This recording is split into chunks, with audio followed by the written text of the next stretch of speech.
Hello everyone and welcome to this PUBG analysis video. It's PEL, it's week number 1 of phase 3 and we have got ourselves day 2 ahead of us. 5 games of PUBG to be analyzed and I'm confident that it's going to be amazing. So let's not wait any further, let's just go straight into it.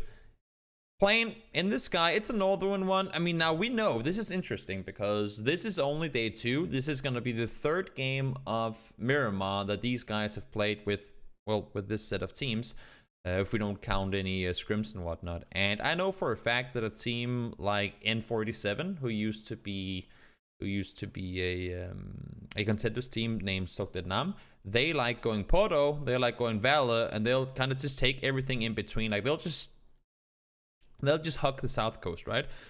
And obviously with a plane that goes pretty much El Pozo over El Azahar, it's not exactly going to be the easiest drop to make. So let's keep an eye out for N47 and see where they're planning on going. There. Okay, so they will be able to go down south. They take some of the vehicles from Desperado and they make their way down south. So not the scariest start to the game, but Circle does go south, and that could actually make things a little interesting, because as we can see, yeah, I think that this is probably the area on Miramar that I've drawn up the most. You have this mountain line here, this J-shaped kind of mountain line, which means that for any rotations coming in from the north, because 7 is up here, Navi is up here, Ratio Edge is looting Cruise as well. If they're opting to go into, well, anywhere center really, either A, you go over here, which means that you also had to go through Hacienda, San Martin, or over Power Grid, which teams tend to not do. Or you have to go in from the eastern side, which forces you through Minas and Graveyard, or over La Bandida. So you can pretty much log off, unless if you're, if you're NIP, you can obviously move down, you're used to these rotations, or if you're TSM as well. But for teams that are coming further north, they pretty much have to go around this entire high point. So they will go either, they'll go either underneath Minas, or they'll go over the top of El Pozo, and obviously not go through Montenuevo, but like around either way here. So it's going to be a lot of concentration from around the sides into the middle, which we'll see if it's actually going to happen. And also, of course, because it was a northern plane, we have this cutoff line, right? Because it's a northern plane, nobody has actually made it all the way down south yet.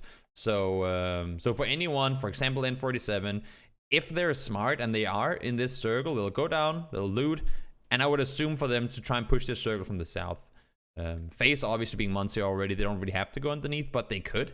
But I think, they play next to Gamer Legion, and I think they have a pretty good idea of, first of all, the fact that Gamer Legion split loot, meaning that if they get looted quickly, they can commit to a compound early and potentially get a 4v1 situation. But we'll see how it all goes out. N47, they're going down to loot, digital, athletics. They on day 1 they were having a bit of a skirmish with Gamer Legion early on in the game, but it seems like they've just opted to go Las Leones. TSM, we said they have an easy access point, they can just go straight down. They know approximately when Liquid likes to leave, so they're going in now, perfectly timed. They knew they were left, or they knew they had left already.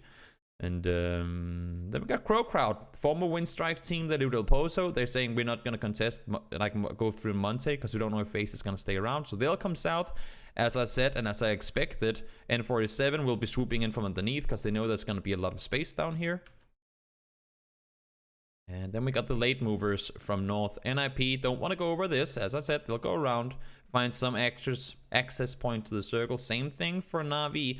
Don't want to go over the hilltop. Want to swoop around and underneath. G2, 7 contesting vehicles up north, but everyone else is pretty much settled already. And it's not exactly, this circle could go in so many different directions. Majority of it, only the very bottom is water, so everything is accessible and should be pretty straightforward one. Now let's see. Okay, so it goes south. This one goes south. Again, keep in mind, the only team that really committed underneath, other than I guess N47, was Crow Crowd when they went underneath this way. So still plenty of room on the southern side of the circle, but that's just space. And that's the thing, because one thing is that you say, oh, but there's a huge area here you can play. Okay, but this whole area is uphill push towards the compound here and towards whatever is up here, rocks and whatnot, and there is nothing to play. So even though we say, oh, but there's so much room in the center, like if you try and draw up the center of the circle, right? Sure, but you have an open field. This down here is an open field. This here is a field with some hay bales here and there. And you have the open hill slant here, which you can't really take control of. This is also a huge uphill push towards the compound up here. So if we count out all these areas as being areas that sure you can go there, but you can't really play them, that actually means that a lot of the center is really, really hard to take. I mean, I think there's a reason that we see Crowcrowd crash this compound on Liquid. First of all, early in the game, odds are that even though it's a good compound, the teams are most likely split. And if you're committing with 4 guys, you will most likely have the upper hand. That's one of the reasons. Another reason being, there's not a whole lot else they can go for. I mean, if they've committed center, they've rotated up here, they've scouted from here, maybe you only see 1 car, maybe didn't even see any cars. There are so many areas that you can't really play that if you don't get one of those compounds early and you have to make that move later, then first of all, you know that what was a 2-man split before, as we can see here, Liquid being split this way, is going to be a 4-man team. That's going to make it harder. Also, because the circle is that much smaller, teams are going to be sitting closer to each other, which means there's a bigger third-party threat from opponents pushing in towards you. So Crowcrowd say early, we want the circle, we're in the center, we're going to contest this vehicle. One of them get knocked, now Gamer Legion come to help. Samty and James fortunate to come over, but look at what happens immediately. So this is actually a really nice reaction play. Crowcrowd push over. They've obviously scouted it. They pull up right as EB and GMT gets here too. You can see they're also... actually EB is in the compound for a while. GMT is looking this way, making sure no one's crashing. And as soon as Crowcrowd starts driving, GMT rushes back because he knows there's going to be danger here. He calls it to Samty and James immediately. They get on their vehicles, I believe. Yep. James, vehicle, Samty, vehicle. Get up, help your teammates who are getting crashed. Fortunately, Gamer Legion are there to help as well, so they get a little bit of backup. Crowcrowd doesn't really commit to it fully. And then as Samty wants to go back and take the spot they had before, whoops, there comes TSM. So all of a sudden, they have lost 1 spot. Which, I mean, I guess it's not the worst situation because they still have a pretty decent compound in the center in a 2-way split, but they lose that compound. And he comes up because now TSM takes control. So what was before a 3-way split for TSM is now them being locked down to 1 compound because of the attempted breach from Crowcrowd early on in the game. In 47, again, plenty of room down south, and I think Ratio Edge and other teams are realizing this. Push in from underneath. It was a northern circle, a northern plane, southern circles. Team Liquid? Yeah? I don't know what you corrected me saying there, but I probably said something wrong. But I'm sure that no matter what I messed up, you guys probably knew what I meant. Huh. Okay, so we're going west now, and again, cut the circle in half on any. I mean, you can always cut the circles over as long as you cross it over the middle. You got 2 teams on the southwestern side. I said TSM. Okay, my bad. You got 2 teams on the southwest, and I think this is a thing that players, obviously, when playing the game, the players cannot see what we can see. But if you know where the circle, like if you know where the plane came in from, obviously when you're playing a league like this, you tend to know where your opponents like looting. So if you see a circle like a plane coming in from the north, first circle was somewhat south, second one pushed up a bit. Obviously you cannot tell exactly where everyone is, but you can still, I mean, if we draw it up as a I'm trying to find a name for it because I don't think there is one. If we draw it up as a half of the circle where we will say this is where there's going to be the most players. Obviously, that is going to be to the east. Because if you look at the previous circle, I mean, who the hell would be sitting down here in this circle? They could have pushed up and taken this. Who would be sitting down here if they can push up and take this? You know, so there's going to be, with these, like when you get, it's not really a hard shift, but it is still a shift to one side. When you draw it up, there's going to be so much pressure applied now from this side, and teams are going to be looking to get down and around. Issue here being, though, we talked about it just before, center, open/unplayable. Open field/unplayable. You can, I mean, you sure have the compound here. Open field, and then you have Mithralius. I mean, this is going to be the only spot in the center you can really play from. this compound has to be hard pressured now, because there are teams, I mean, if you're Reciprocity in this circle, what do you do? If you're Desperados, if you're Na'Vi, what do you do? You're only, I mean, if you go down south, first of all, you're going to get shot at by all the teams that have already set themselves up in different spots that can hold off, like, gatekeep people. And then you have Chuma. Chuma is going to be your only last resort spot to go to, because odds are that if a team is already in Chuma, they wouldn't be sitting down here trying to hold anyone coming in from there. They'd most likely be up here somewhere, ready to move on towards the next circles, right? So that would be a place to go. But then you also have to figure, how the hell do we get over there to begin with? If you're Reciprocity, you can't just drive through all these teams. So they're probably forced to go around south. A lot of these teams are going to be forced to go down south, but there's just very little cover. I mean, these hilltops, they're just... I am so close to drawing things that I shouldn't be drawing very often. They're just, I mean, these areas, they're extremely hard to play around if you don't have some sort of cover, and most of these guys won't. Let's see, Gamer Legion, they push underneath. It makes perfect sense, because again, there's not a whole lot more you can play from. N47, try to split the compounds below, but Ns comes over, so they have to dip.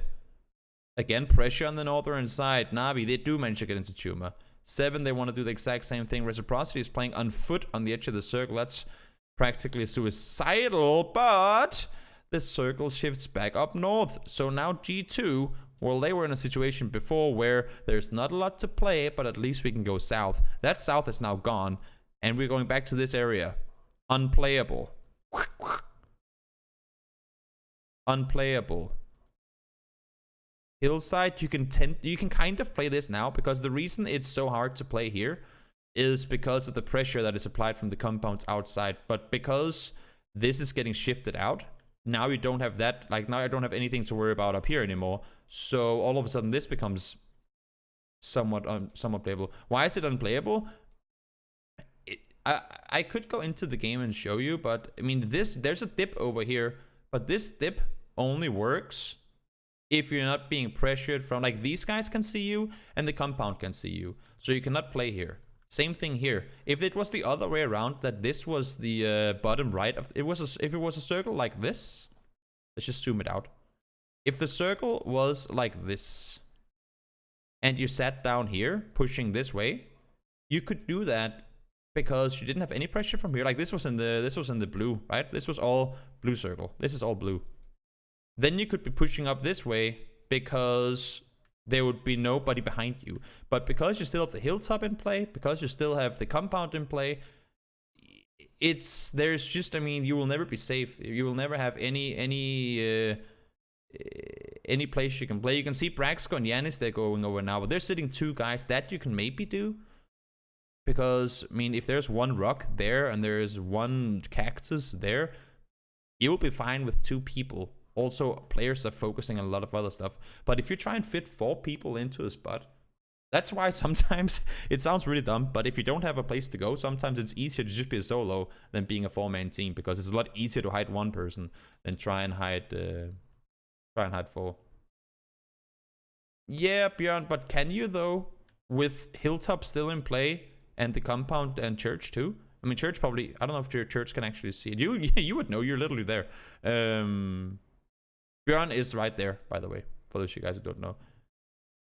Okay, I didn't know that they was so deep then. I thought that the compound, like, I thought if you were not, like, with these 3 positions, I thought you would always be visible to at least one of them. And this as well, actually.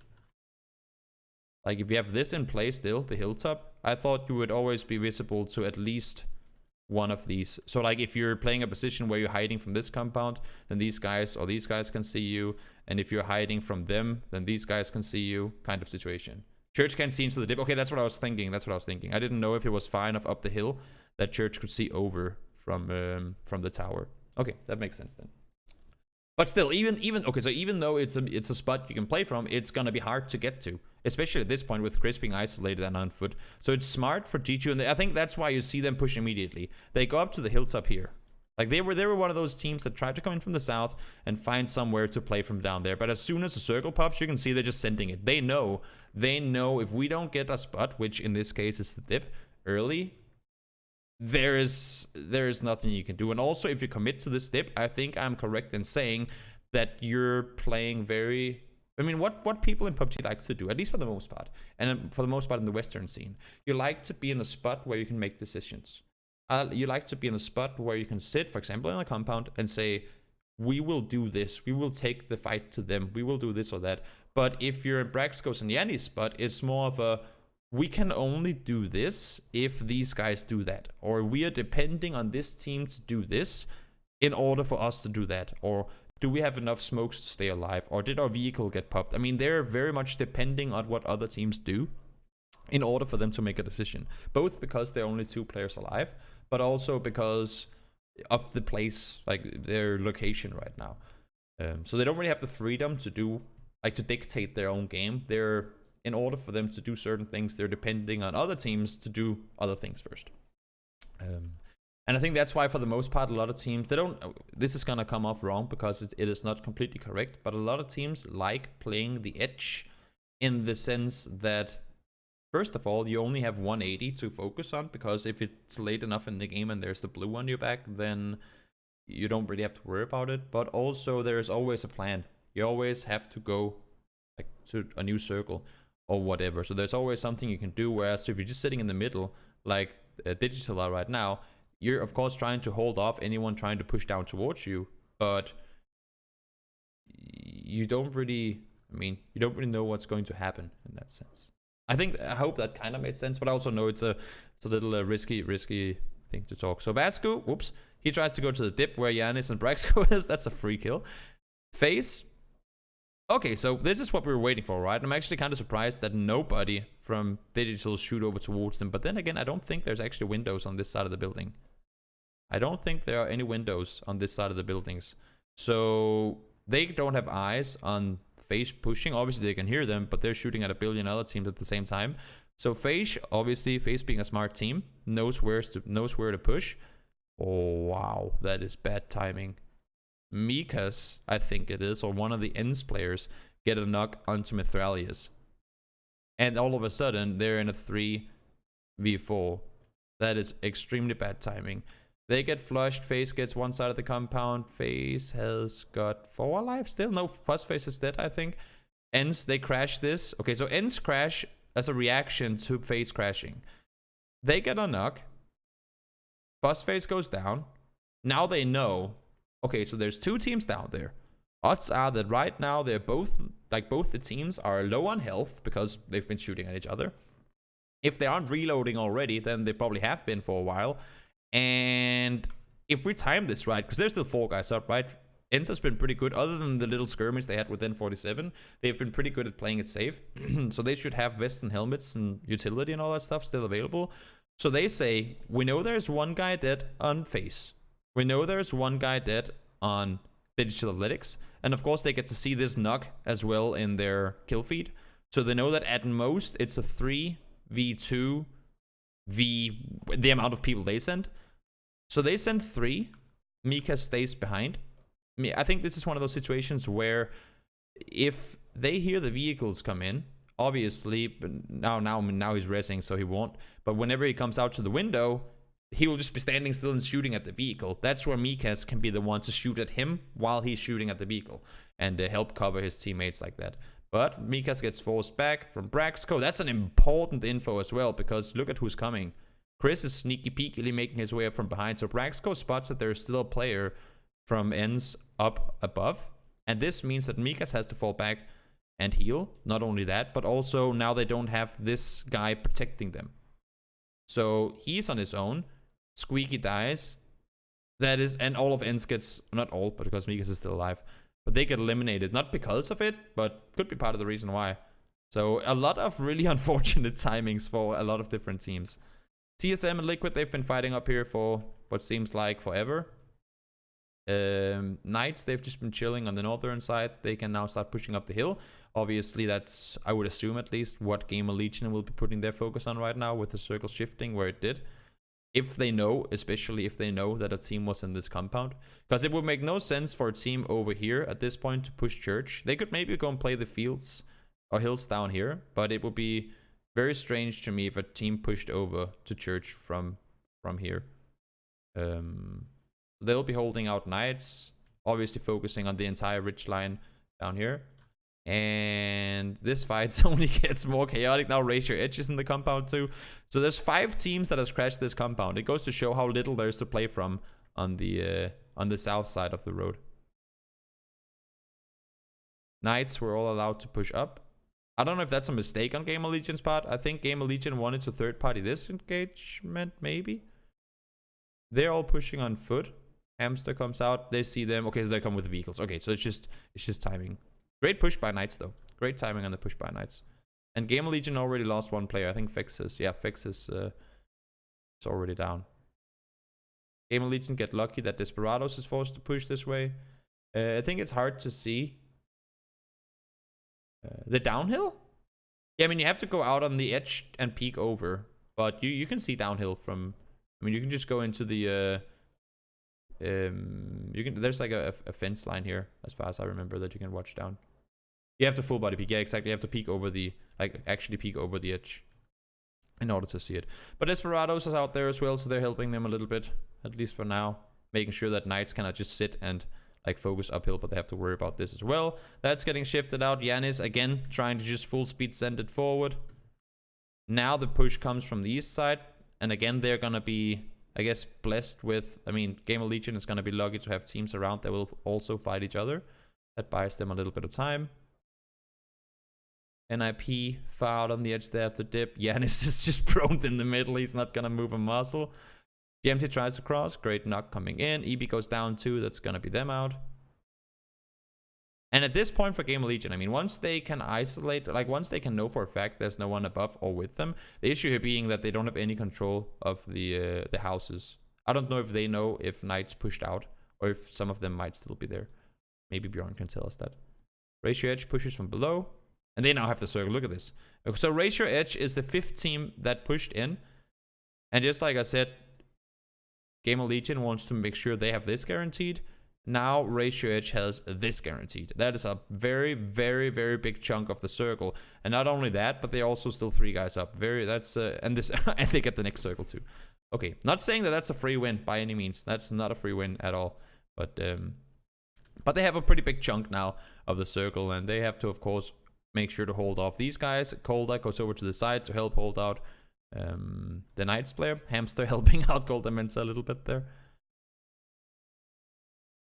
Knights get taken down. Hamster tries to cross, doesn't work. 4v2 now. Bjorn and Macken go down to blue. Okay, that makes sense. There's no reason to give the points, and there's probably a smoke or something thrown that they tried to push over, but without any utility, and them just holding the angle, or if maybe there's a burned out vehicle, I don't remember.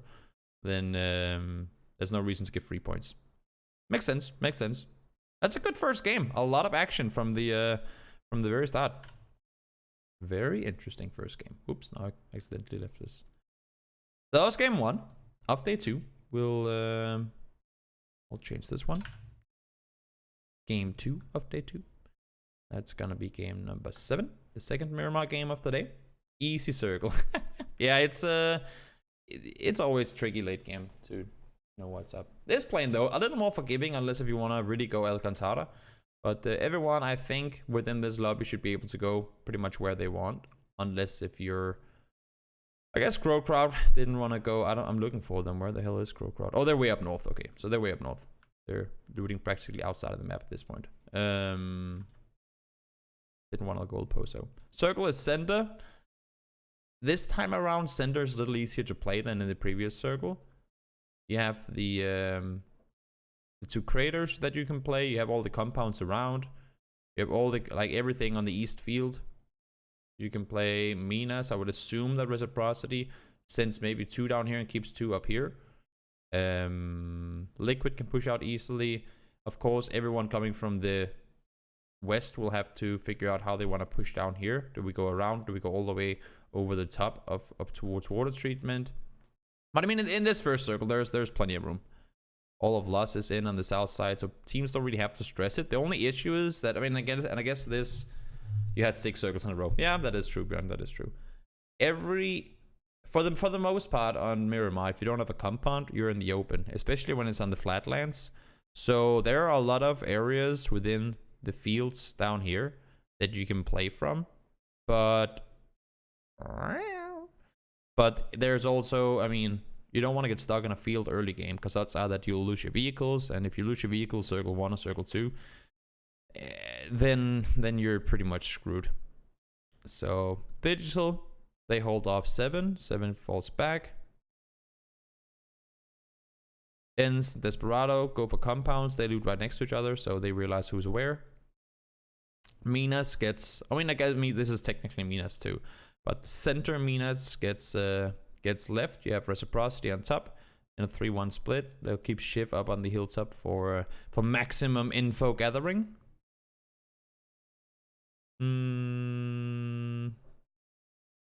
Last teams are coming in. Face, they looted south.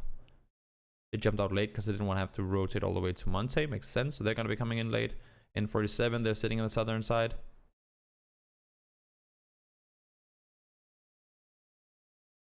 This is just everyone trying, and this is what you want to do early game. Everyone is just trying to, you know, kind of slowly pick everything they can. I mean, the more you can harvest, the more room you can make early on in the game, the better set up you are, at least statistically percentage-wise, the better setup you are for late game. So right now, splits for multiple teams. G2, they're obviously rotating now. Reciprocity, they're trying to find the new spot to go to as well. They go back inside Minas. Desperado, they're staying on their compound. Split from Liquid. Digital moving. And I think this is a speed bump for a lot of teams. La Bandida itself. I mean, you don't want to be inside it at this point.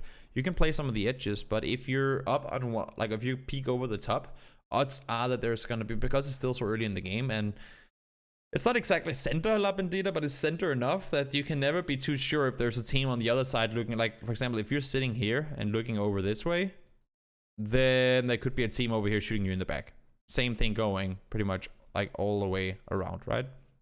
So it's a scary place to play silhouetting or like play on the hilltops, but it's good for info and it's rather center too. So I think you have to wait one more circle before you can really play. La Bandida. Pro crowd come up over the top. They want to get info. Glacier Edge playing on the east side compound. We got G2 and Desperado fighting inside here. Everyone's obviously hearing bullets fired and whatnot, but they share it for now. Nilos, last guy alive, he has to dip. And again, look at how many people are center. There's no one up north. And well, I mean, we do have Crow Crowd, but him and them and Nilos is pretty much everything that is out on the eastern side. So easy cutoff of teams, mainly because there's really not a whole lot to play up here if the center is going down this way. Like, you have no, because it's all uphill, like until you get here, everything north of, I want to do it like that. Everything, no, it's not true. It's something more like this. But everything north of this is uphill in this direction, which means that you can only see, like, from no matter where you are here, you cannot see further towards the circle than this red line that I've drawn. Which means that you want to clear this early and make the push further in, which is also what pretty much all the teams have done. Ends and N47. Seems like it's N47 that crashed the compound. That's gonna stall for a while. How far in the analysis are we? It's only 2 games in, Sky. Only 2 games in. Still 8 more games to go after this one.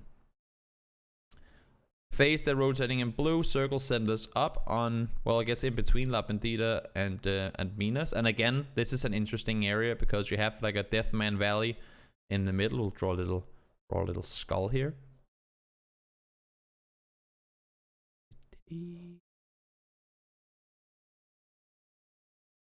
This is where you go to die. Yep, that's down here. You don't want to go there. Привет. Как дела, Soxy? You don't want to go down there.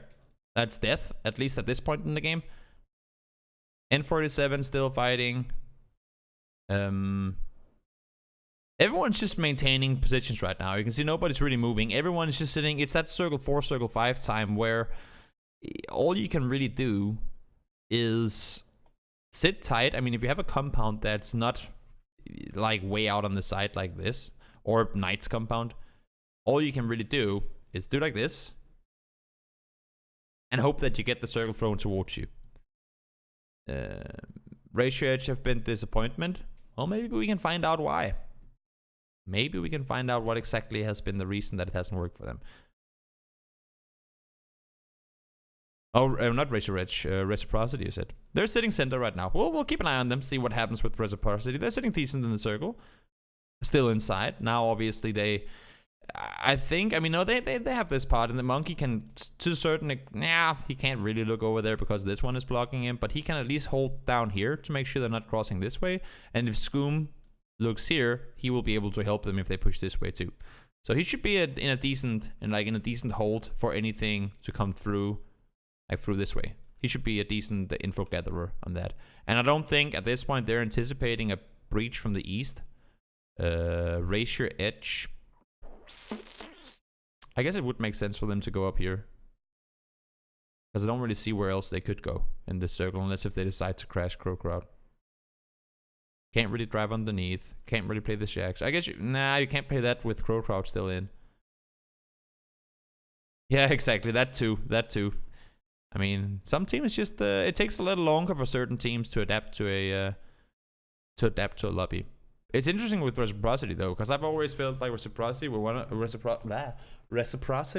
was one of those teams that are extremely good at finding early form, and then sometimes they fall off a bit later.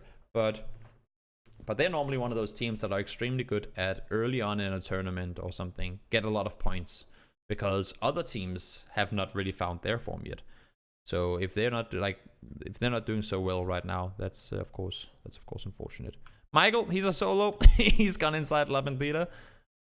Nelos is a solo. He's gonna go inside La Bandita too. That's where you go to hide and hope that the circles go in your direction. Oh, they did go up. Okay, Reciprocity did get company up on the northern side. NIP, they're gonna crash over towards Liquid, EB4. So we have 3 solos in La Bandita. That's where you go to hide. That is where you go to hide. Vex and Bjorn, they're alone now, trying to stay put there as well. It's just that we have lost team members area to play from, apparently, because there's so many things you can hide in or behind. Last game, Vikendi. Circle goes northeast. Desperados are gonna be pretty satisfied with that. And this, of course, puts pressure on Reciprocity, because obviously Na'Vi has to leave. And again, it doesn't matter how late it is in the game. If this is not on either edge, like if you can play this area if this is not in, and you can play this area if this is not in. So since both this and this is in, you cannot play anything down here. I mean, you can crash the Shack and do nothing, which is pretty much the exact same thing as Michael and all the other solos did in La Bandita. Just go somewhere, sit, camp it, and do nothing. And I think that might be what Nils is about to do. I'm not sure, but find somewhere to hide. That you can do. But that's about it. You can't really do anything else. You can see now Gaxi and NIP, they're going up to take control of this. Right now, I mean, even though you always want to look towards the center, right? Of what you can do. But in this circle, NIP can only focus on what's down here. If they can make sure that all of this is theirs, they will have, I mean, they might not have an easy rotation for the next circle, but they will have a lot of info. Like, they can see probably from the hilltops here. I don't want to say they can see the whole circle, but they pretty much can. And if you get just 30 seconds without anyone in here where you can scout forward, that's going to be very, very beneficial for a team that is not inside the next circle. Digital Knights and N47 ends up fighting. They push in. They get contested. Michael is still there. Circle shifts north, and now it's actually N47 that gets the circle. So they get full control now. But keep in mind, they still have to make the downhill push. They've obviously left their vehicles a long time ago, so they need to make a downhill push from here, and that's not exactly going to be easy either. The fight that was just in La Bandita is now going to be up in Minas. We can see Na'Vi again. There was nothing for them to push into this way. They had to take the fight over here. And because Ratio Edge came, one of the, who was sitting up here? Was it Monkey? And Monkey has to leave. Oh, he gets knocked, actually. That's really crucial.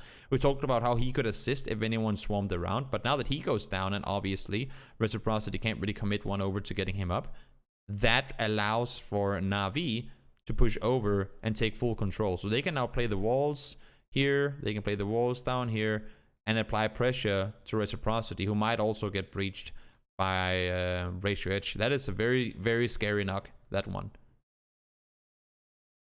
That is not good. Because that just allowed, pretty much this just allowed for Na'Vi to push inside the circle. Because they were sitting out here, right?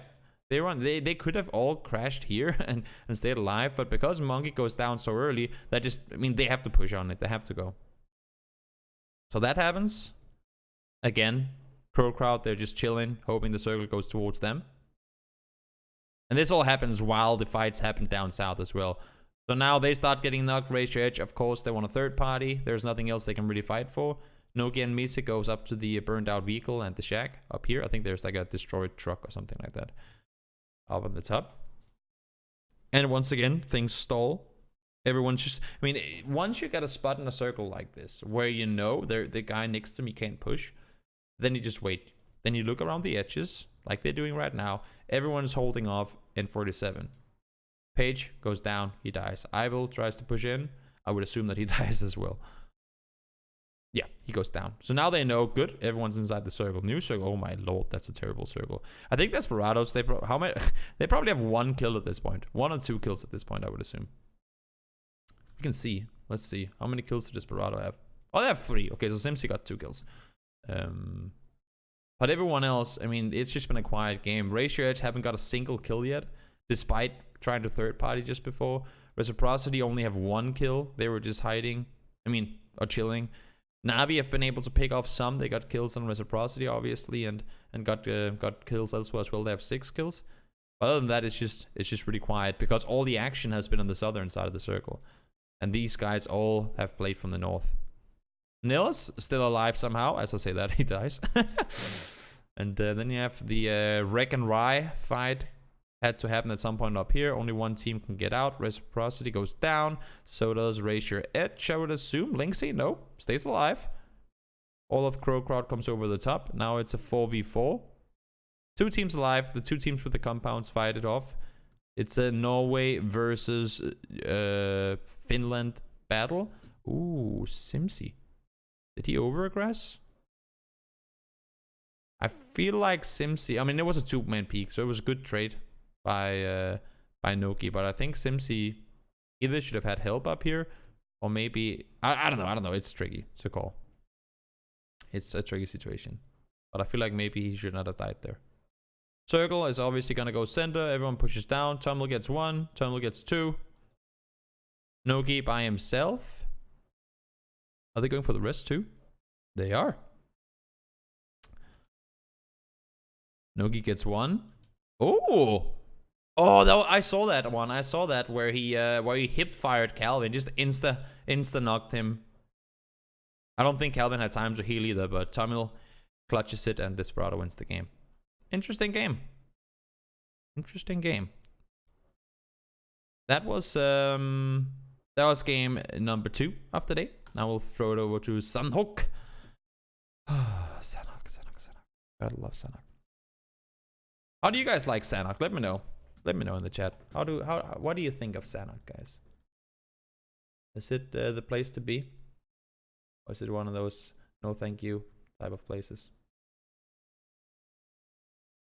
For competitive, that is. I'm talking solely about competitive games. It's unplayable. Thank you. We are in an agreement, I think, for the most part at least. Let's see. Sanhok. What can we analyze on Sanhok? Desperado and NIP, they fight here again. They've done that before. Seems like they really want to loot ruins for some reason. Okay, so the day 1 game on Sanhok we said that phase 1 because they sat in the center of the game or the circle and they won. Let's see if that's also the case for whoever wins this game, because I didn't see this match. So we'll see. Split looting. They get a lot of room, gotta say. 2 teams looting quarry. I still don't understand that. And obviously water you have to cross. But is anyone gonna really gatekeep? I highly doubt it. Center is so much more valuable than gatekeeping.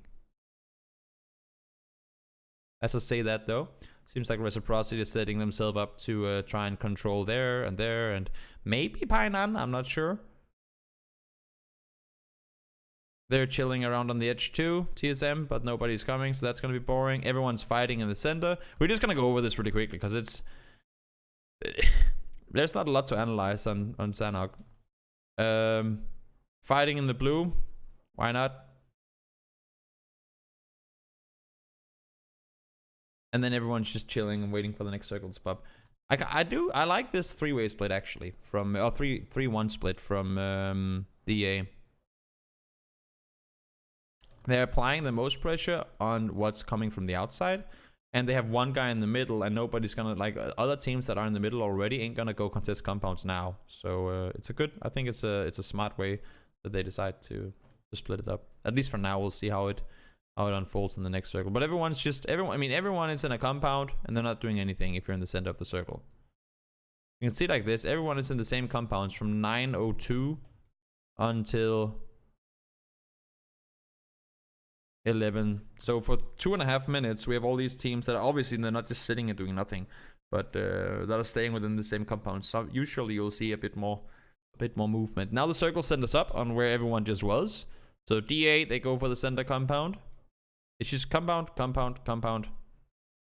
Base, they're pushing up. I think they realized that Na'Vi left here. Now Na'Vi is even further center. And that's actually a smart play again, because if you're only 2 guys alive, which in Navi's case they are, these guys ain't gonna push you. DA has no reason to go further center. Same thing with Crow Crowd. So no one's gonna contest you in the middle.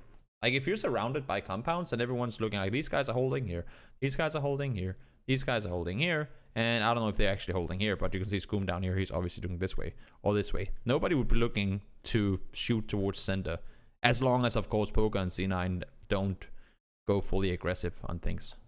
Sadovnik is chilling in the blue. He found himself a bike. Circle centers on these 2 guys again.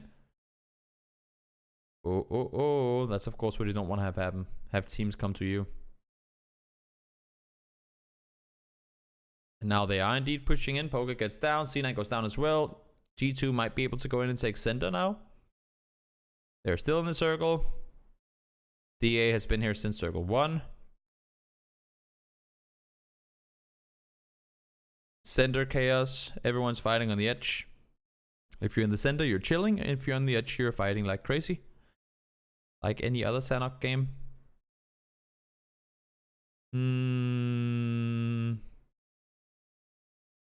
Edge fighting. Crow Crowd trying to control. They should. I was just gonna say they have to go out and take some more control, and now they are. Thank you. I was just gonna say. And Crow Crowd wins it. They had the compound for the longest time, and they were on the quiet side. They didn't have to fight. So wait, at this point, we have 30 alive. They have 2 kills. Okay. No one did anything interesting in this game. That's what's wrong with Sanhok. Yes. No, but it's so I don't know if this is an English word, but banal in Danish. I don't know. Is that the same? Do you say that in English as well? Banal. Yeah, it's so banal. It's so basic, I guess you can say as well. It's just there is very, very, very few opportunities to make a play on Sanhok. You know exactly what's going to happen. And that's why I really liked what Na'Vi did here.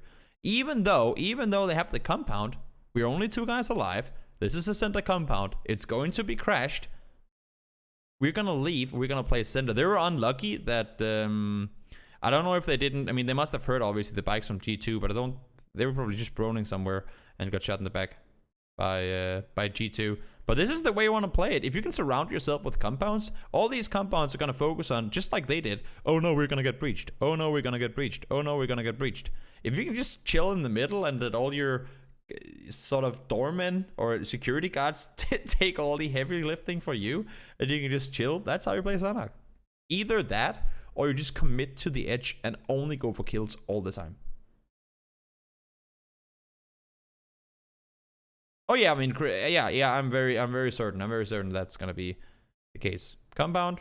And even though, I mean, G2, this would have been Na'Vi Because if we go down to the very final teams, this would have been Na'Vi, right? If they had maintained that position, this would have been a 2-man Na'Vi team. That's the way they wanted to play it, I think.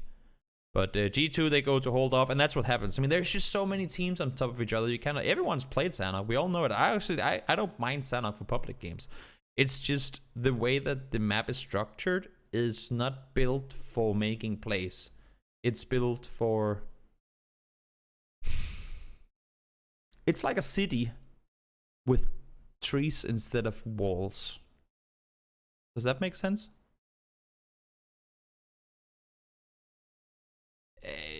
Imagine this just being one big city. That's pretty much what it is. It's just chaos. Had it been like Counter-Strike, I like making this. I like making this comparison, because if you think of Counter-Strike, right? The reason they can reduce RNG so much in Counter-Strike is because of the way that the maps are made. So let's say, for example, you push a map that everyone knows, Mirage, for example. Let's say you push from the from T side on the ramp up towards A, right?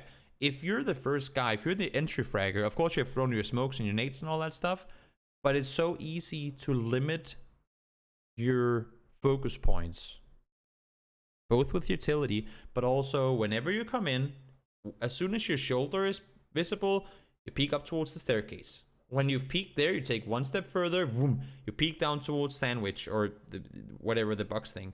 Whenever that is open, boom, you peek over towards the firebox or the triple stack box, in towards the side, over towards the CT area with the ticket booth, up towards the catwalk.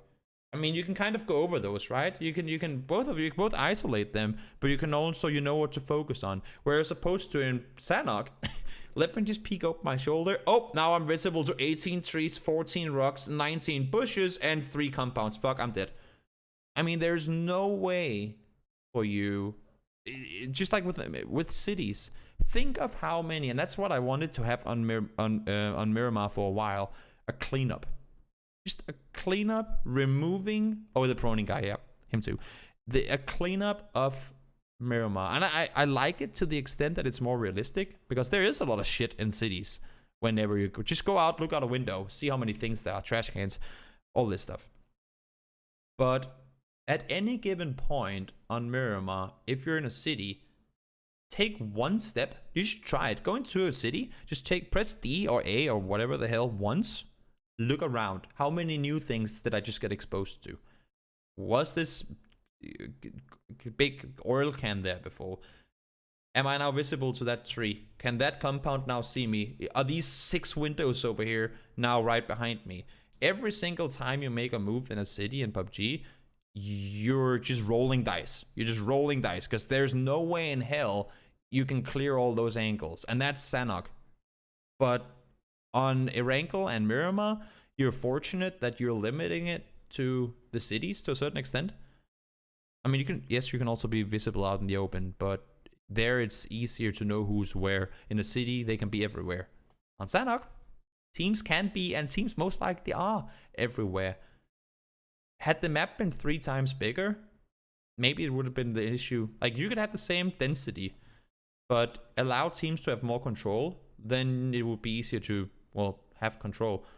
But because it is as condensed, and all these compounds on top of each other, and in between them there's cover everywhere, it just becomes impossible to be good on Sanhok.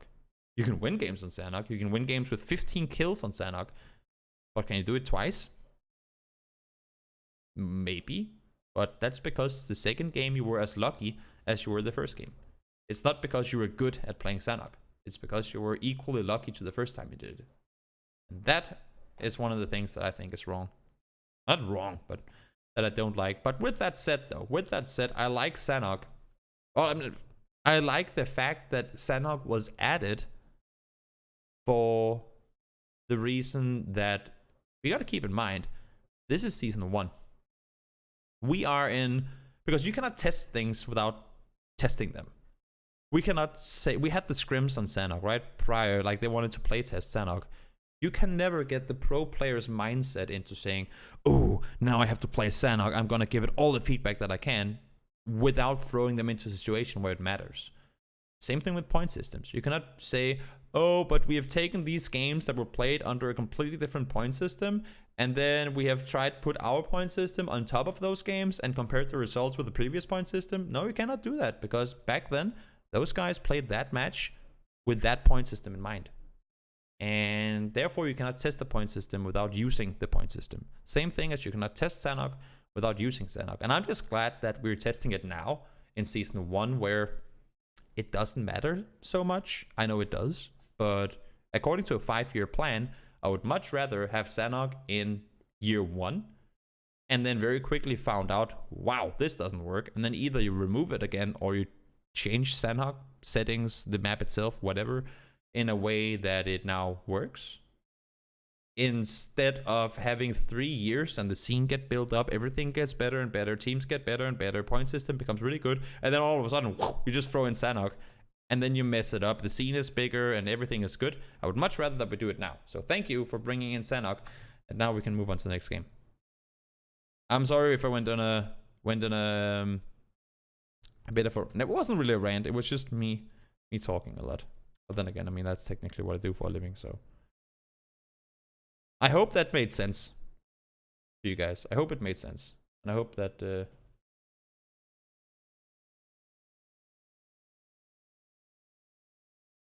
I hope that at least some of you agree with me. I mean, Juba, I agree, but you put in things to see if they work or not. And as I said, you cannot test it without testing it.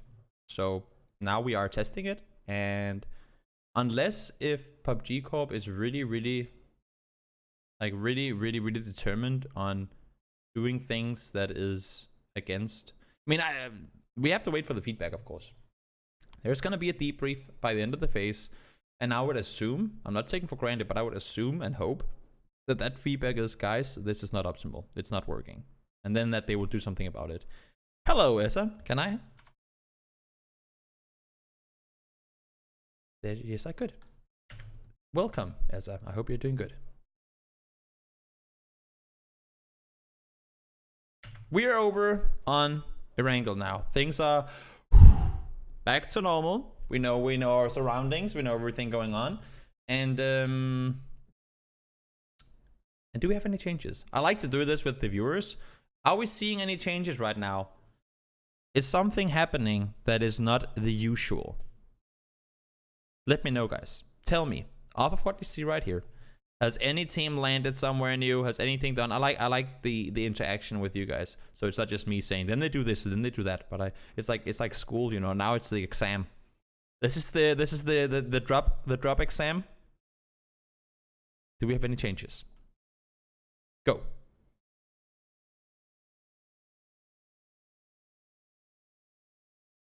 We have one guy saying face. Does the rest of the class agree? Face and Millie. Yep. We're hearing it from multiple people. Why do they go Millie though? Class, go. Why are they on Millie? Why are they not where they usually go?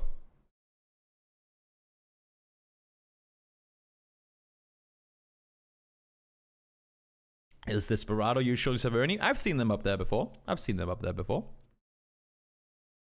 Why is Face on Millie Island? Tell me, guys.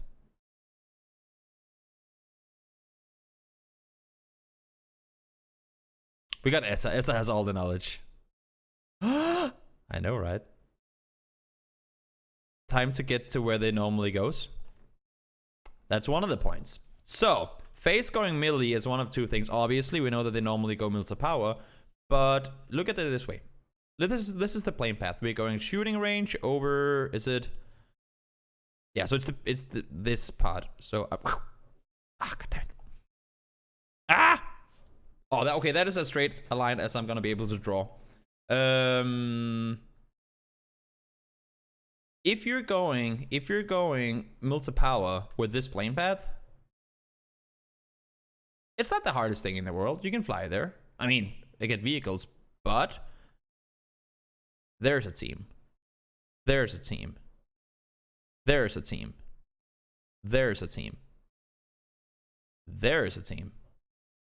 There's a team. where are you going to get vehicles?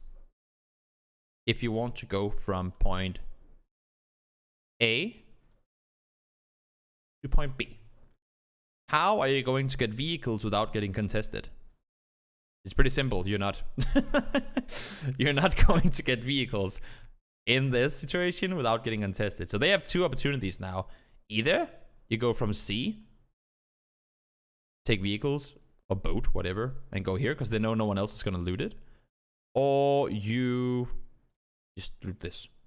It's simply not possible for you to go uncontestedly all the way over the top of these guys over here. It's too risky, and there's no reason to do it. And that's why it's smart to have an Altaria drop if your plane path is. I mean, that's why Pochinki, Rosok, and all these places are of so high value, because you can always go there. There is not a plane path that is so bad that you can't go Pochinki. There is not a plane path that is so bad that, okay, unless if it's one of those Novo over Prim, which rarely happens, but it does happen every now and again. It might be hard to go Rosok, but you could stretch it maybe and try and go up and get a vehicle and go over. But for Pochinki, there's not a plane in PUBG because we don't. I mean, we can have those planes that go like this, but they don't do the same on the other side. And I've really been curious about why that happens. Because you don't have a plane that goes like this. Have you ever seen a Saki over Stalber plane? Have you ever seen a Georgipol over Stalber plane? I've never seen that before. You can go Georgipol over. You can go like this. Or like this. But I've never ever seen, like, similar to what we have on the southern side, where they can go like this sometimes. I've never ever seen this happen before. And I have casted a whole hell of a lot of PUBG. I've never seen it before, in playing or in casting. So that's one of the main reasons that Pochinki is as valuable as it is, because you can always go there. You don't have to, like, if you have Pochinki, you don't need an alternative place to go. Somehow doesn't happen. I've seen Stalber over Everest. Yeah, but that can easily happen. But they don't get them as far north. I think there are like certain points which they have to go inside, kind of. I don't know how it works. But in any case, it's a western plain. And of course, Pochinki is gonna be a bit of a bump, but teams are just gonna go, well, either that way over, this way over. We have plenty of fields in play. Field.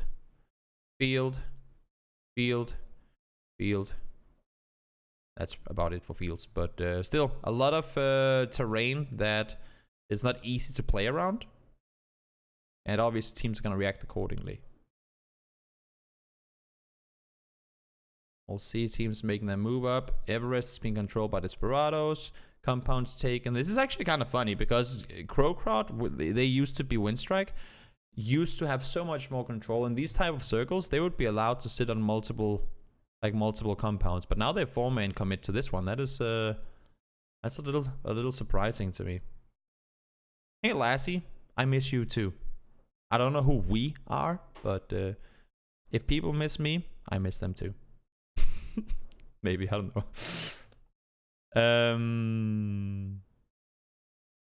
Base, they're gonna take forest, G2 forest, whatever people want to call it. G2 themselves sitting on yellows. They're gonna crash further around the northern side. This is still circle 1, so there's obviously no guarantees as to where this circle is gonna go. Let's see what happens. Okay, so it sent us up.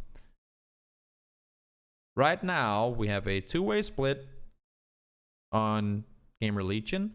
We have a 3-way split. This is not gonna last long. You can see Vard is actually already leaving. On NIP, 2-way split for digital. FaZe is rolling up. They're probably gonna continue, I would assume. Yeah, they are. They're gonna continue around. 3-way split for Liquid. Navi, they're gonna go down and take control. I think Navi might have were they here? Yeah, okay. So Navi plays Observatory and they see Vard leave, so I would assume them to go up and take control. Like either 2-way split this, 2-way split this, or do something else, but with antenna, because they see Vard leave. And I think that's gonna be them calling it. Fuck, I'm good at this. You gotta compliment yourself sometimes. When you guys never compliment me, I have to do it myself. The community misses me. You know what? I miss the community too, but that's why I do these things. I mean, I will look. That's the reason I started doing these analysis things. Did FaZe just crash Gatka? Huh. That's why I started doing these analysis things, because I did this anyway. I mean, I sat and I watched all this anyway, but I just did it off stream. I mean, for me, I think all casters and players and analysts, whatever, if you're involved and committed to competitive PUBG, you have to do this. I know a lot of people don't, but I think that you should. It helps your understanding of PUBG. It helps in so many different ways. And my voice covers all community. That's fair enough, Lassie. You are the PUBG community. I can respect that. Game of FaZe crashes. I think this is one of those cases where FaZe knows that, or they obviously don't know this, but if it's Circle 2, odds are that you're not sitting 4 guys. And that's why I was saying Crow Crowd, that used to be Winstrike, used to be able to sit like 3-way splits until Circle 3. I saw them, so they're interesting. We can talk about that after these 2 games. We can talk about them. That's actually interesting. We can bring them up on stream too. They're pretty interesting. But usually Crow Crowd, that was Winstrike, used to be able to sit and split these areas however they wanted, and people never dared contesting. I don't know if it's because they didn't dare. They just never really did it. And I don't think FaZe anticipates there to be... I mean, this is, again, one of those situations like when we talked about in the Miramar game. If you're 4 guys early, you're all together, and you don't have a spot to play, because they were sitting in the southern forest. This was a good spot in the previous circle, decent at least. Now the circle shifts away from them, or far enough away that there's no reason for them to stick around down here any longer. They know that this is taken by Liquid. They were shot at from before. And you don't want to get yourself cornered in a compound here, because this is in, Yellow's in, Gatka is in, and you know there's people down here. Your vehicles will simply not survive having to leave here.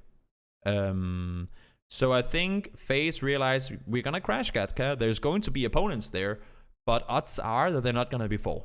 Odds are that there will not be 4 guys in this compound, which they're correct about. So Bjorn and Fex, they're not isolated. Okay, so actually that's a really good play. Nice reaction play from Game of Legion, because TSM pulls up on the red houses, which means that even if Bjorn and Fex wanted to help, these guys are going to be a pain in the swear word if they want to do anything. If they try to cross, they'll be shooting. If they try to go out and peek on the southern side, they'll be shooting. They're already getting shot at now from Navi, right? So if they're trying to do anything while a 4-man team is fighting their 2 teammates, the only thing they can really do is crash this compound and then fight 4v4. In which situation TSM could then also take control of this, and then they have nothing to play around anymore. So I like really good disengage from Game of Legion there. Good understanding of what's going on. 2 guys in TSM pushing down. Knights, they're gonna rotate underneath. I like that. They know this entire side is gonna be open. Presumably 3-man buggy. Wait, what? How to do this? 2-man buggy. A 3-wheel buggy. Ah, scary. 2 guys on a 3-wheel buggy. That's as long as you're driving straight, I guess that's scary, man. I would not dare call that rotation, but I guess if you gotta work with what you got, right? Ooh, this is a good aggressive play. They get a knock onto 1. That forces EB to leave. All of a sudden, N47 has a compound guaranteed. I think they drove around because they wanted info on this one too. You can't really see that from there. There's a bit of uphill. But they get to play that. I don't know what G2 is doing down there, but they're chilling. They're just playing the east side, making sure no one else is coming in from this highway. New circle pups. We're going further up towards Everest. Okay, so what did you say? Sorry. Feels bad to have casters in contenders that don't really know what they're talking about. Yeah, I don't know. Yeah. For contenders, there's logical reasons why I'm not doing it, but I don't know. It's not something I think I should go into on stream. TSM, they...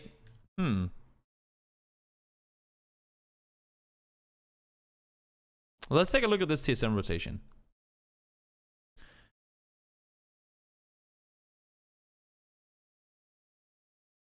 Okay, so I think what TSM wanted to do was to do this. Obviously, they have no way of scouting this. But if they move early enough, which they do, because they started driving right as the circle popped, they are not anticipating this to be taken by anyone because they all knew that the world was going to get shifted out, so teams have moved further in. They were wanting to do this rotation, go up, hilltop, scout, hilltop, scout, hilltop, scout, whatever. Find something open on that side of the circle and play from there. But... So they drive into... This is also... like, this is just a big speed bump. The whole swamp area. It's a horrible place to have to cross with a vehicle.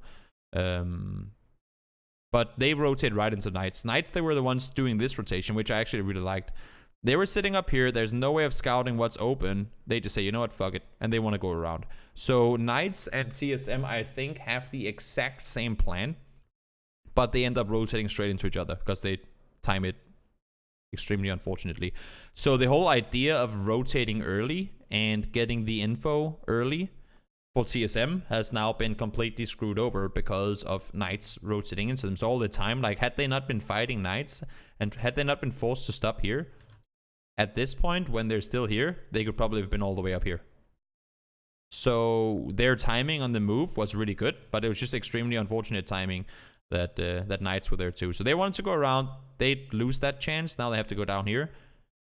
Knights, of course, this is exactly, I mean, this is exactly what I think TSM had in mind. Again, big field, not really that playable. Ow. Now it is obviously going to be playable with some of these compounds being excluded.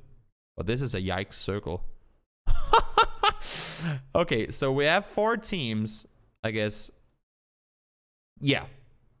We can kind of say 5, but I would not assume FaZe pushing this way. FaZe, in my opinion, FaZe, depending on what Game Allegiant does. Depending on what Game Allegiant... Oh, wait, Navi in the circle? What? Depending on what Game Allegiant does, I would assume FaZe has to push up this way. There's no way they're going to take cars and drive out here. Not with Game Allegiant and yellows. No, I don't see them making this rotation. Cars go under, over, and then you're caught up here, have to go down the hill to here.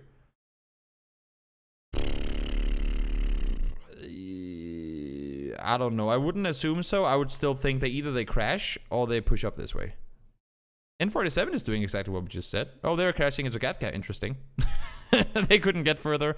FaZe was shooting at them. Now Reciprocity takes the rocks. That's gonna block off FaZe's rotation. FaZe, there's no way they're getting out of here alive. And I say there's no way because I didn't watch the game. So I don't know actually. I don't actually know what happens. You see, this is exactly how TSM would have wanted to play it, but they ended up dying. Wait, where did TSM go? Okay, so TSM tried to force in the open, and now we take them down. Okay. FaZe are forced to go further up. Circles continue to go over towards antenna.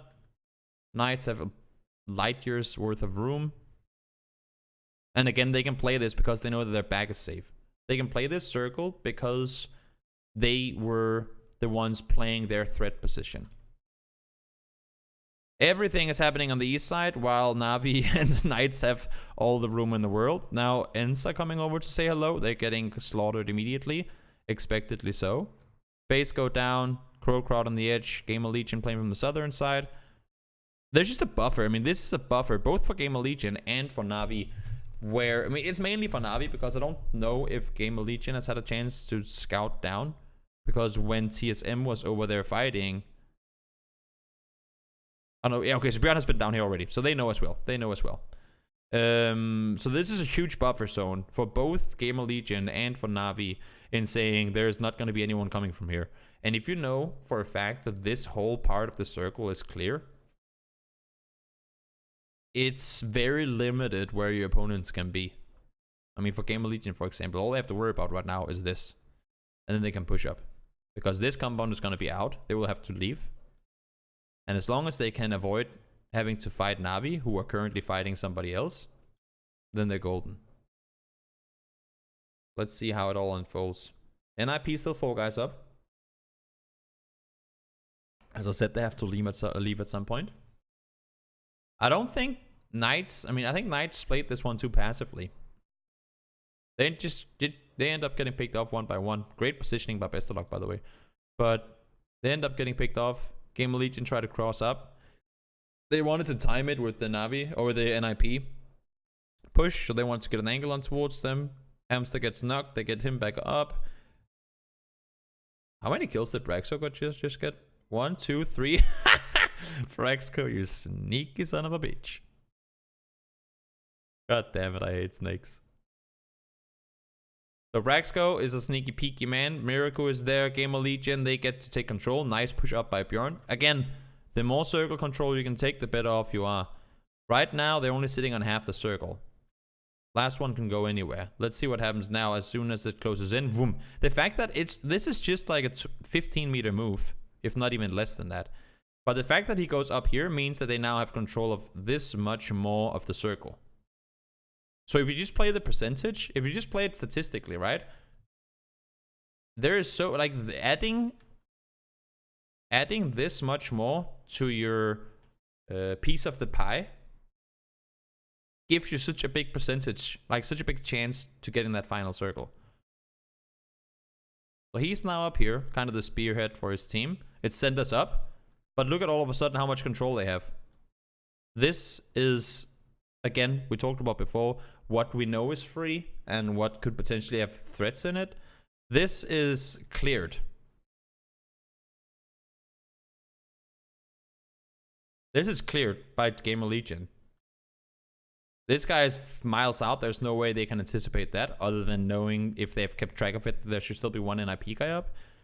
And they know that they have limited the Na'Vi team to one hilltop. They might not know exactly how many players are alive for Na'Vi, but they know, okay, we're 4 guys up. There's 9 in total. That means 5 opponents. We have this much clear already, which means that we can conclude that 5 guys will be within this, with the exception of Miracle, of course, because I don't know where he is. Now he's spotted. That's a really unfortunate knock on towards Vex. But he's down. Now they know he's out. So they can now limit their opponents to this. That is, that's pretty good.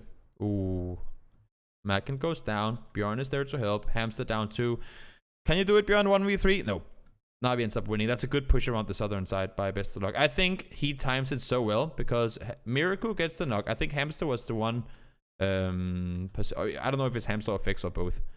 The one to focus on any southern pushes. And because they see this knock come in and no retaliation, they now know, good, this guy's rezzing. So they're not keeping track of this at all. That's our chance to make the push underneath.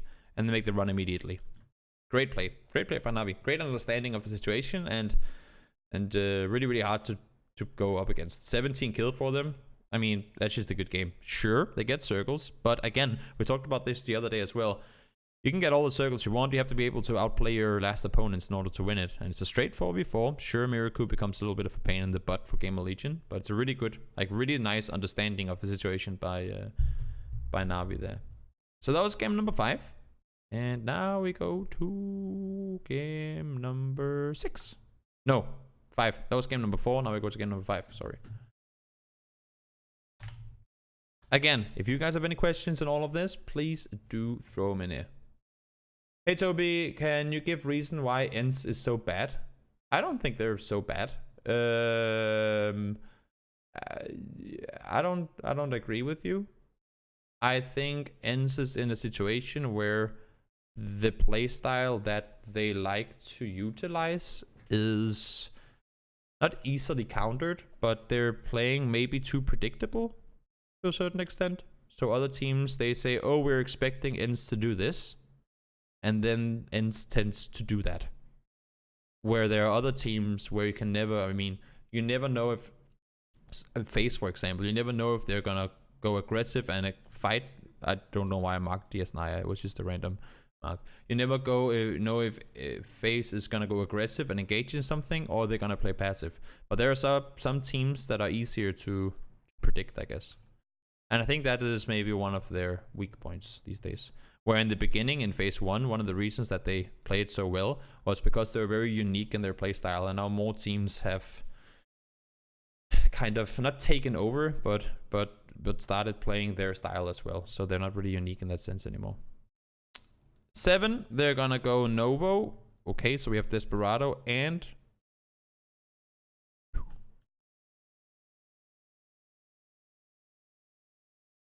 Why did Desperado not go Severny?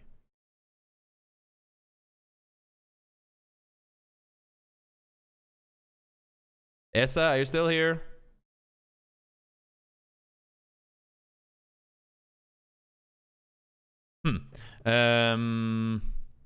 I would have assumed them to go sip this game. But they go military. Navi's down there. They're going to go over towards Ferry Pier. Crow Crowd didn't bother going west coast because it was a very eastern plane. So they're going to just split loot Millie. And 7 is down here as well.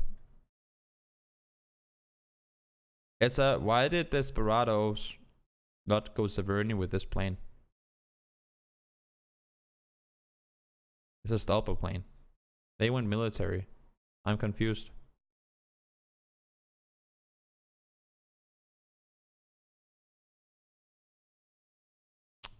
Give me the details, man.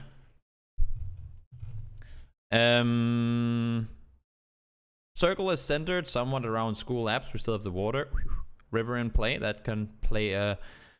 It can come to play a factor. It doesn't just yet, but it could at some point. We'll see. Rotation is going to come out from the south. GSM already leaving. They're not going to sit around Milta and hold bridge. Allows for 7 to cross. Allowing for Desperados to cross. Team's going to go north around. Ooh, this is an interesting rotation from Desperados. And I'll have to go all the way over the north side. There's no other way they can rotate this one then. I don't know if they're going to cross here or if they're going to go all the way around. We'll see. But...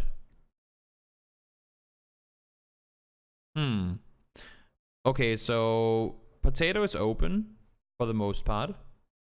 Iro's up there. New circle pops. And this is again an area where the center becomes really hard to play because you have this area. Compound. Don't want to go there. Compound. If you go here, this is one of those, guys, we're going here and we're staying here until we die. It sucks to get planes from...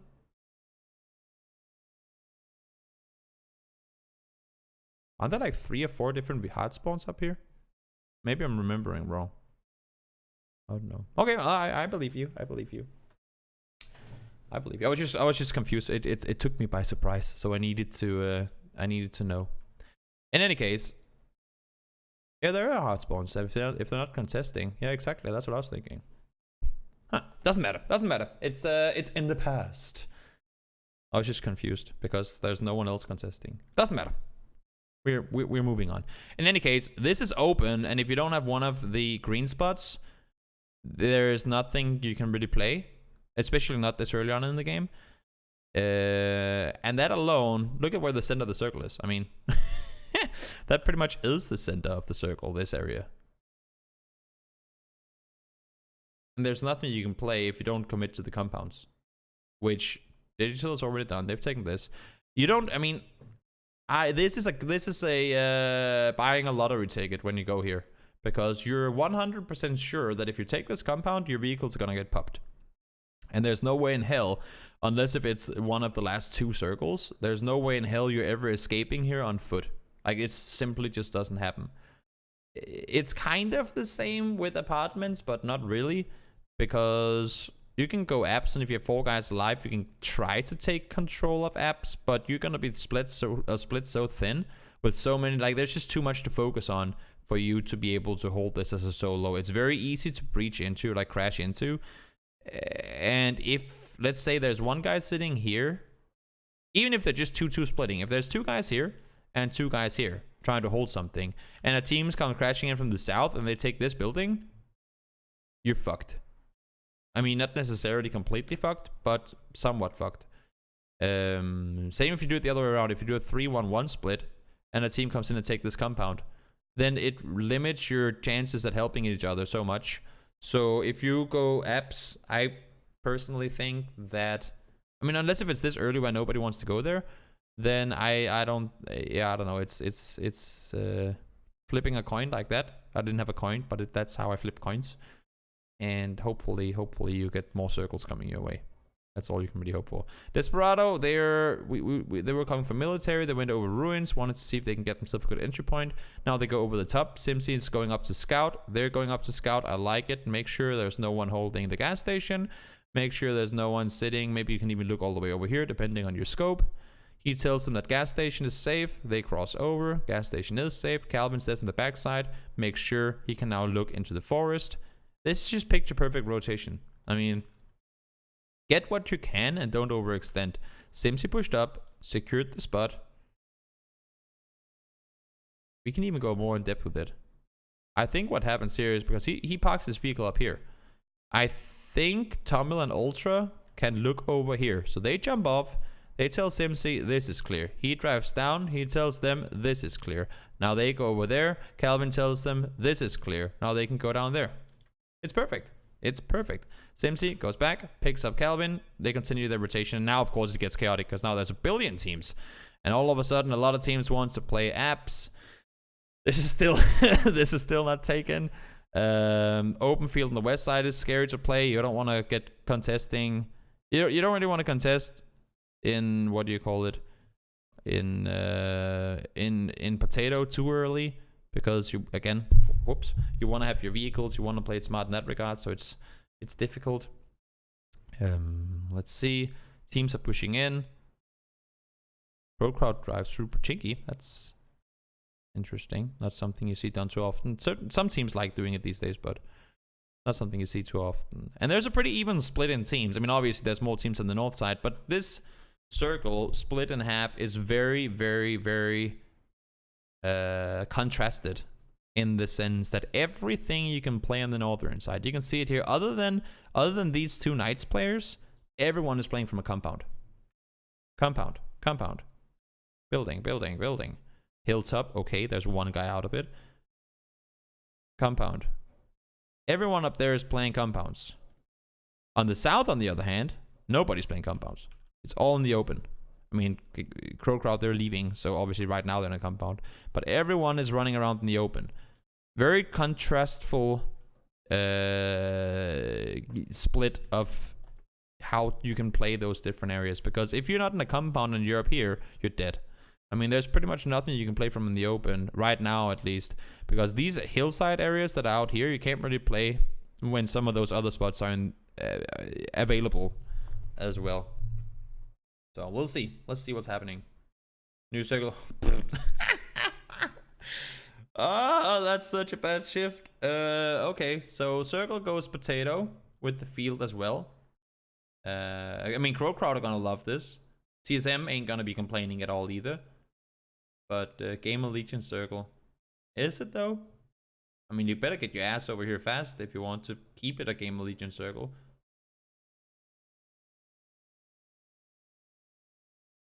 I don't know. It's more of a Navi circle than it's a Game of Legion circle, but I guess Navi circles are becoming a mandatory thing in Circle Force in PUBG these days. Teams want to rotate, and this is another thing, right? Because you can see that we have 3 teams on the top. Desperados, Ents, and Digital Athletics. This becomes a speed bump, a huge speed bump. Like, you cannot go through this. So either you commit to the forest and play on foot, or you try and go around. You can try and scout from the different hilltops there are, from the dips below, but you cannot just send your vehicle through this way. I mean, these compounds, they'll tear you up. So this is more of a crashing rotation thing, where once the circle pops, you hope that this team has pushed over or this team has pushed up, and then you try and make a move on that. So that's what I think Ents is doing. DA, go around school, do the exact same thing as Ents, just with a more direct rotation path. And Desperados, they go around to play on foot for the rest of the game. Like, they have to. DA, they're waiting. Ents try to push all the way around, but what do you push into? I mean, you're inside the circle, yes, but where the hell do you go from here? As soon as this is taken, Ents, they have to fight back this way. If the circle goes over here, you have to drive through this field. That's practically suicide. You can try and push over the top, but you're gonna be shot at during the entire time you make that run. Desperados, as I said, they're playing on foot. DA, they're isolated. They need to make a play somehow, so they crash. As I said, either you crash or you wait for them to leave. They decide to crash. Face Liquid or Face and TSM they're fighting. Circle Centers.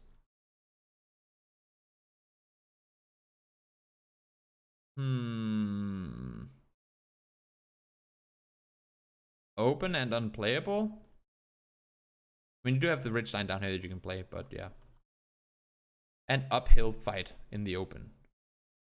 And you cannot play this before these two are out. Like, this is only available to you once this is out and this is out.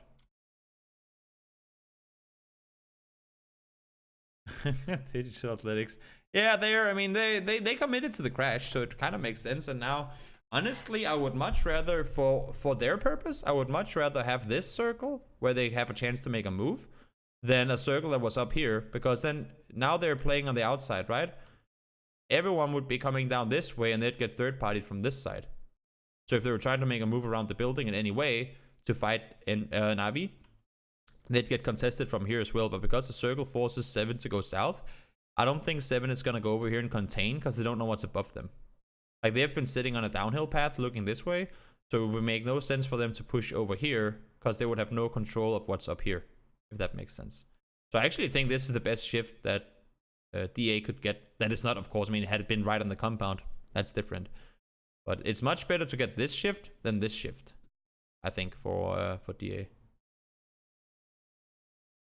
Everyone fighting in the open, not a lot to analyze from a map perspective. Again, as I said before, all ends can do from this position is to push up this way and fight over, because you can't cross this way. I assume, you can see Macken, he was sitting up here. I assume that that's what they call, like, Gamer Legion, they're anticipating this fight. They know that it's coming to them, because they haven't seen any ends players go down or anything. So I would assume that they expect that to happen. Squeaky pushes early. Gamer Legion wanted to third party, and that allows for, ooh, that's actually kind of scary. Because this shift goes away, and because Gamer Legion was so, not tunnel vision, but obviously when there's a team crashing, you hope that you can get some third party kills. And now Squeaky and Rustanmars actually managed to cross with Trifly on the side. That is scary. Bjorn, good first knock. They go down. Squeaky down. Do they know that Trifly is coming? Best of luck. Shoots up towards him. Steals one. Macken goes down too. That is scary. But they know where Trifly is. There's probably smokes everywhere. We'll just keep... We'll go back and take a look at this in a second. So they lose 2 players in this, where... I think had they ignored this, I know it's super, I only do this because Bjorn is in the chat. I think, personal opinion, had they ignored this third party, I know there's a chance for kills, and kept Macken up here with the focus. I mean, obviously right now they don't know where the circle is going to go, but as soon as it shifts, had they had their focus here rather than here, and not allowed for Squeaky to cross, then they would have been better off. But then again, I mean, if you push up this hill, you're going to be visible to these guys, and they could be shooting. So, as a reaction to the crash, instead of running down to look, I would have run up to contain. It's so easy to say in hindsight, but I don't know. You can see they are moving immediately. It's just, again, a matter of split seconds. Yeah, exactly. You're literally running as the circle pops. A matter of split seconds that allowed for Squeaky and Rustanmars to cross. Hey, Tenshi, thank you so much for the host. Thank you so much. Hamster Bates with the car. With what car? Oh, he drives? There's just no logo. Sometimes it bugs out. Oh, okay. So you wanted to bait them to peek over. Okay. That makes sense then. That makes sense. But Trifly got to push around the side, and because these guys are focusing on the fight right now, nobody... I mean, had Best of Luck not been looking at DA, but looking this way at that point, he would have seen Trifly, shot at him, Bjorn would have known. That would have been maybe a loss of 1 player in the fight total. But because he gets to push so far without ever being... Like, at this point, he's still not seen. So he gets to backstab Macken. And now Best of Luck is shooting, right? Had he been shooting early, this guy is miles out in the open, he would have been seen. It's PUBG, man. Shit happens. I don't know who would ever say stuff like that. But in any case, these hilltop fights continue to escalate. Best of Luck pushes up. Best of Luck is... I gotta give it to him, man. Best of Luck is a fucking smart player. Yeah, exactly. If he wouldn't have started shooting this way, you could have held it better. He is like the way that this guy positions. He was the one flanking as well in the previous game. The way that this guy positions himself for fights, like the way he's able to put himself in a spot before stuff happens, that is very, very impressive. Gotta give it to him. That is very impressive. Circle. Crow crowd, man. They've been getting circles all day. Oh, wow. They've got to be satisfied with their day 2. They've been gifted circles all over the place. They got them in the Sanhok game, they got them in the Miramar game, and now they get them in this game too. 3 of 5 games, they just get them thrown in their face. TSM, they win the hilltop. There's only 3 places you can, like, there's only 3 areas you can play this one on. Hilltop, or like hilltop or the 2 compounds. A 3-man isolate, that's gonna be difficult. Dedicate 1 man to each. Last one is gonna go center. Oh, there's one more circle, never mind. Iroh is down, so they lose control here. Ooh, this could go either way, but obviously, I mean, Grokraut has a pretty good spot to win it. It's empty by himself, 1v2. Can he do this? 1 down. Noki, 1v1.